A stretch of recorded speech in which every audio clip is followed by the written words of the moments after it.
Snow fell so thick it swallowed sound itself. At the edge of the abandoned city, the enemy commanders stared at their rangefinder and laughed. 1-800 Memyon.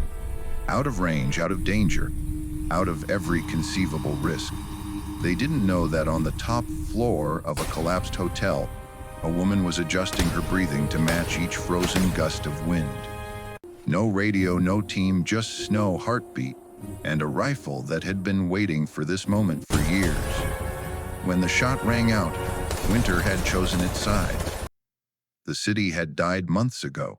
What remained were skeletal buildings, their windows blown out like empty eye sockets. Snow filled the streets where cars had burned down to their frames. Captain Nathan Rivers pressed himself against a concrete wall, feeling the cold seep through 3 layers of tactical gear. His team was scattered across 2 buildings, pinned down by overlapping fields of fire. The enemy held the high ground. Every road out was covered. His radio crackled with static. Lost visual on the drone. Lieutenant Sarah Chen's voice came through tight with control. Jamming is widespread. We're blind. Nathan checked his tablet. The tactical display showed their position as a red cluster surrounded by orange threat markers. They'd walked into a prepared kill zone. Professional work, the kind that suggested military training, not militia. Options, he asked.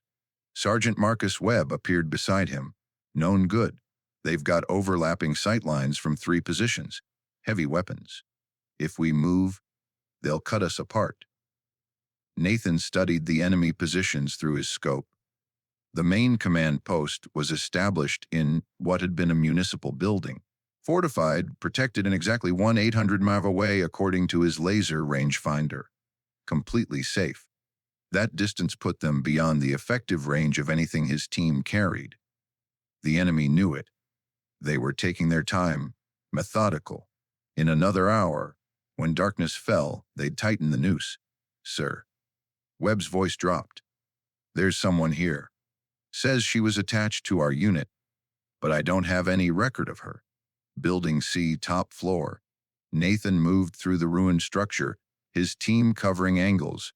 He climbed stairs that groaned under his weight, metal treads slick with ice. She was waiting on the 8th floor. Her gear was minimal. No rank insignia. No unit patch, just winter camouflage that looked hand-modified. Her rifle lay beside her, a custom build he didn't recognize. The scope alone probably cost more than his entire loadout. Captain Rivers. She didn't salute, didn't stand. Attached to your unit as of 3 hours ago. Command thought you might need specialized support. Nathan looked at her rifle, then at the tactical situation on his tablet. We're pinned down by a prepared position 1.8 km out, unless you've got artillery in your pocket. I'm not sure what kind of support. I know the distance. She was already moving to the window, studying the terrain through binoculars. Municipal building, 3 stories, reinforced position. Command element visible on the roof. That's outside engagement range 4. For most people. She lowered the binoculars. Nathan stared at her. What? The wind. It's been coming from the northeast for the past 2 hours. Weather pattern suggests it'll shift to northwest around 1600 hours. I need to know if you can confirm that. Webb checked his portable weather station, then looked up with surprise. She's right, shift predicted at 1557. The woman nodded once, then began unpacking her rifle with movements, so practiced they looked like meditation. Nathan felt something cold settle in his stomach. You're planning to take a shot at 1.8 p numbers. That's impossible. No, it's just very difficult. Lieutenant Chen joined them, her expression skeptical. She'd been an instructor at sniper school.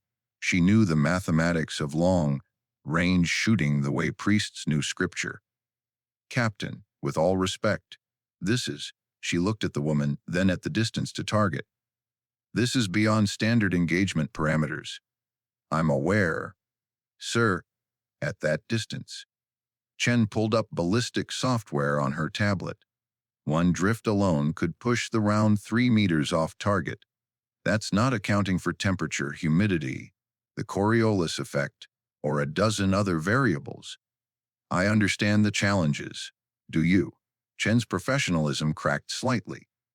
Because I've been teaching advanced marksmanship for 6 years, and what you're suggesting is theoretical. It's the kind of thing people argue about in classrooms. It's been done. Twice under controlled conditions with spotter teams. And 3 times. The correction was soft. The third one wasn't in any classroom. Silence filled the frozen room. Nathan studied the woman's face, seeing for the first time the faint lines around her eyes, the kind that came from staring through scopes in hard sunlight. Who sent you? People who knew you'd need someone to take a shot that doesn't officially exist. Chen shook her head. This is insane. At 1.8 km, you're looking at a flight time of almost 3 seconds. 3 seconds during which the target could move, the wind could shift. Thermal currents could alter the trajectory, because Captain Rivers has 43 people trapped in a kill zone, and in 90 minutes it'll be dark, and he won't have 43 people anymore. The woman looked at Nathan directly for the first time. Her eyes were gray, the color of winter sky. This is the only shot that might work, which means it has to work. Nathan moved to the window, studying the enemy position. He could see figures moving on the roof of the municipal building. Confident, relaxed, one of them was smoking. 1.8 kinemas, he said quietly. Nobody shoots that far. Behind him, the woman began her preparations. They used to say nobody ran a 4-minute mile. Her voice drifted across the room like snow. Then someone did, and then everyone knew it was possible. She moved alone. Nathan had offered an escort, but she'd refused with a shake of her head. Webb tracked her movement through thermal imaging as long as he could. She's using the cold zones, staying where her heat signature blends with ambient temperature. That's advanced fieldcraft. The woman navigated the dead city with the certainty of someone who'd been here before. She avoided the main streets where enemy drones might patrol, move through buildings, climbing through gaps in walls where conventional paths had collapsed. The hotel she chose rose 10 stories above the snowscape, its upper floors exposed to the elements. She climbed external fire escapes where ice had made the metal treacherous, used rope where the stairs had given way entirely.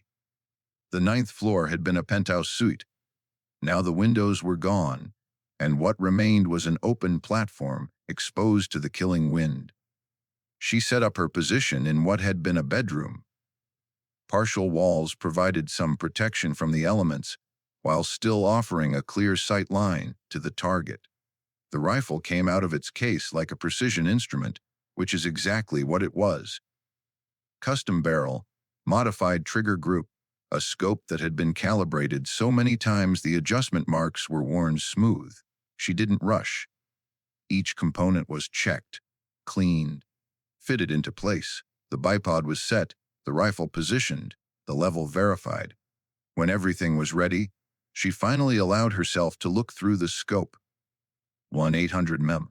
The municipal building filled her view. She could see the enemy command post clearly now. 6 figures. The one in the center wore better gear than the others, moved with authority. The commander. She watched him light another cigarette, watched the smoke get torn away by the wind, watched him check his watch and say something that made the others laugh. They felt safe. Colonel Viktor Petrov crushed out his cigarette and checked the rangefinder again. 1-800 Memwin. The American team was exactly where his intelligence had predicted they'd be. Trapped, surrounded, with nowhere to go and no way to call for effective support in time.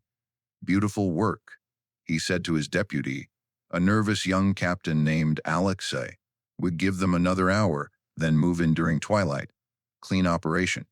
Alexei shifted uncomfortably. Sir, there's sniper capabilities. Are irrelevant at this range. Victor laughed, gesturing at the open ground between their positions. Look at this distance. Look at this weather. What do you think they're going to do? Victor pulled out another cigarette, cupping his hands against the wind to light it. He'd been doing this for 20 years. Afghanistan, Chechnya, Syria. He knew the mathematics of violence.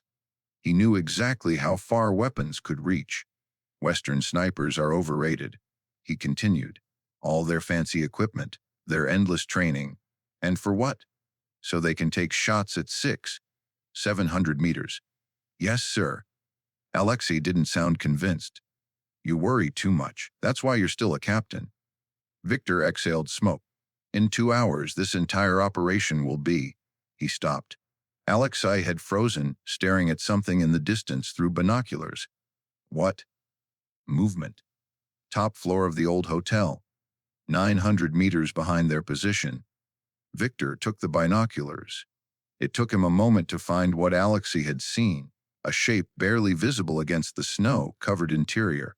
One person, he said dismissively. Forward observer, maybe. Sir. Alexei's voice had dropped. That's not 900 meters to the Americans. That's. Victor did the math in his head. Hotel to command post. Clear line of sight. Approximately. He laughed. You think that's a sniper? Trying to shoot almost 2 kilometers in this weather. He clapped Alexei on the shoulder.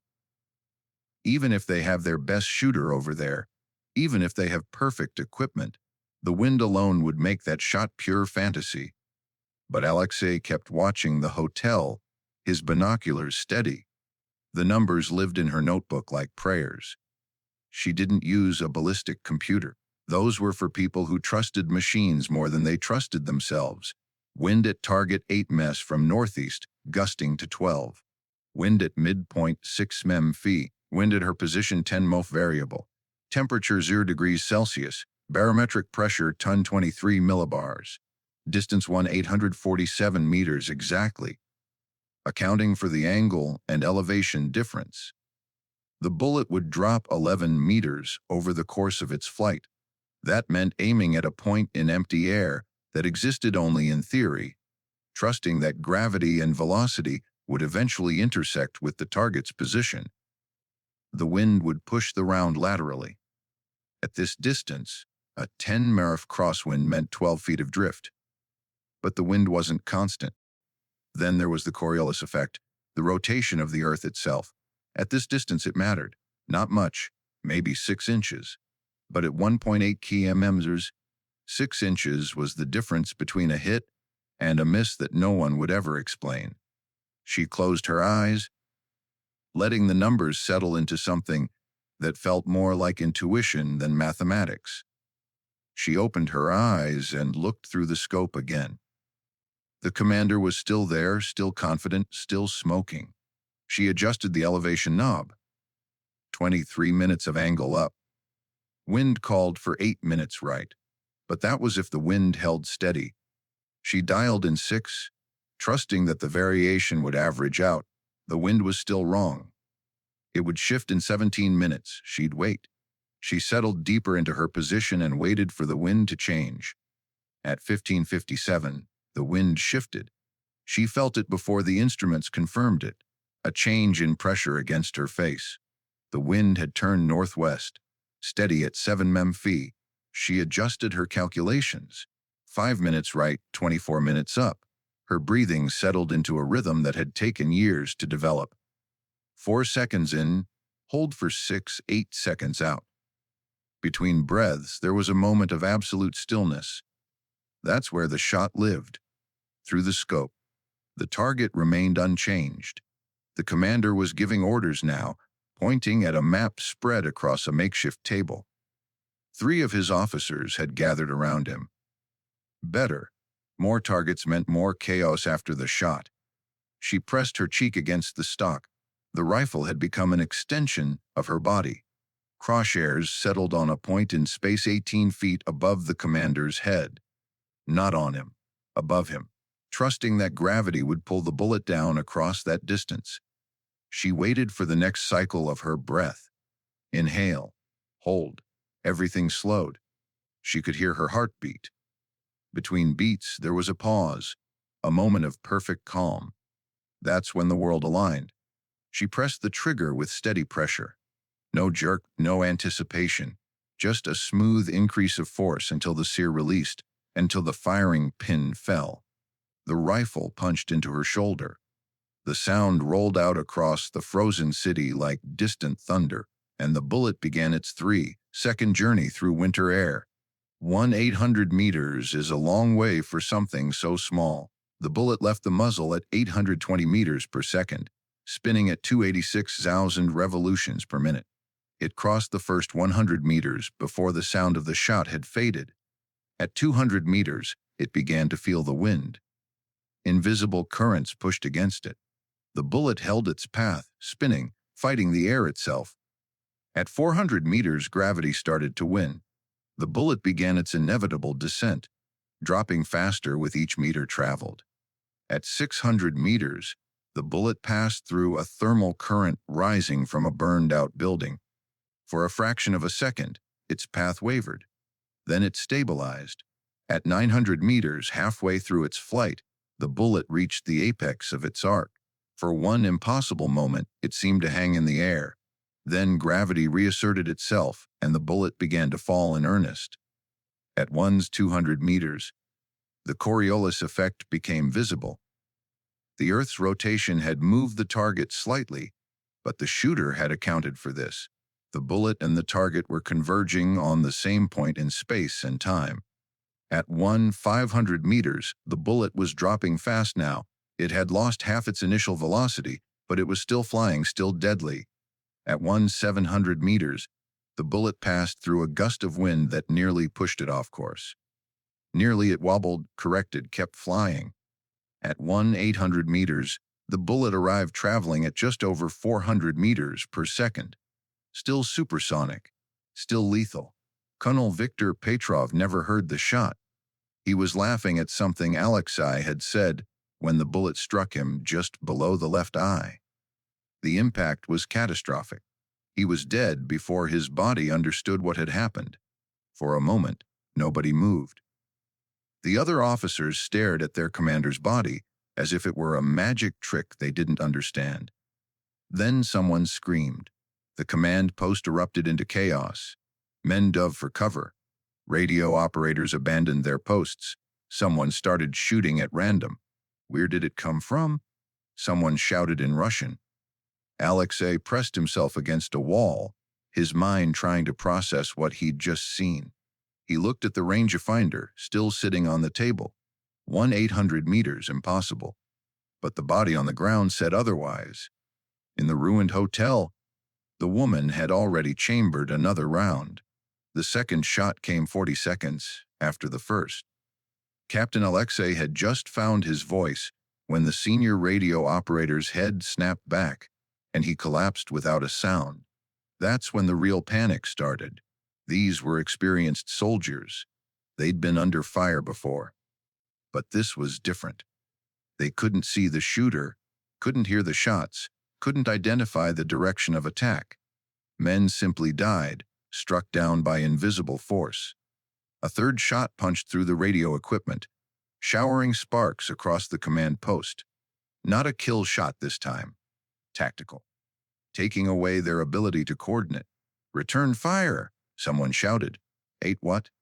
Their heavy weapons opened up anyway, raking the American positions with sustained bursts, wasting ammunition on targets that weren't the threat. Alexei understood then, understood with terrible clarity. They weren't being attacked by a sniper. They were being dismantled by one. Nathan Rivers watched through his scope as the enemy position came apart. "What the hell?" Webb whispered beside him. "They're shooting at us, but they don't know where she is." Nathan's voice was flat with awe. "She's not going for maximum casualties," Chen observed. "She's targeting command structure. Anyone who looks like they're trying to organize a defense." It was surgical, precise. Each shot chosen for maximum psychological impact rather than body count. The enemy formation fractured. Some soldiers broke and ran. Others huddled behind cover, refusing to move. Nathan keyed his radio. "All units prepare to move. We've got a window." "Sir, Are we just going to leave her? Webb asked. Nathan looked at the hotel, dark and silent against the white sky. Something tells me she doesn't need our help getting out. His team moved fast, taking advantage of the chaos to extract from the kill zone. By the time Nathan's team reached the rally point, 6 kilometers from the engagement zone, the enemy position had been completely abandoned. 1.8 kilometers had become nowhere to hide. The debrief happened in a forward operating base that smelled of diesel fuel and cold coffee. Nathan stood in front of a classified terminal, scrolling through files that shouldn't exist. Beside him, Major Rebecca Stone from Intelligence watched with the expression of someone revealing information against her better judgment. "You're not going to find much," Stone said. "I need to know who saved my team." "I understand." But she gestured at the screen where most of the text had been redacted into black bars. "What you're looking at is someone who officially doesn't exist anymore." Nathan read what little remained visible. Service dates that jumped across decades. Deployment locations that were blanked out. A code name that had been used once, then retired. Winter. She was active during. Stone checked her own notes. 3 different conflicts. Always in extreme conditions, always at extreme ranges. Her confirmed kills are classified, but the number is significant. Why is her file locked? Because 6 years ago, she walked away. Stone pulled up another document. After a particular operation, the details are restricted. An entire insurgent leadership was eliminated in the span of 4 hours from positions they believed were secure.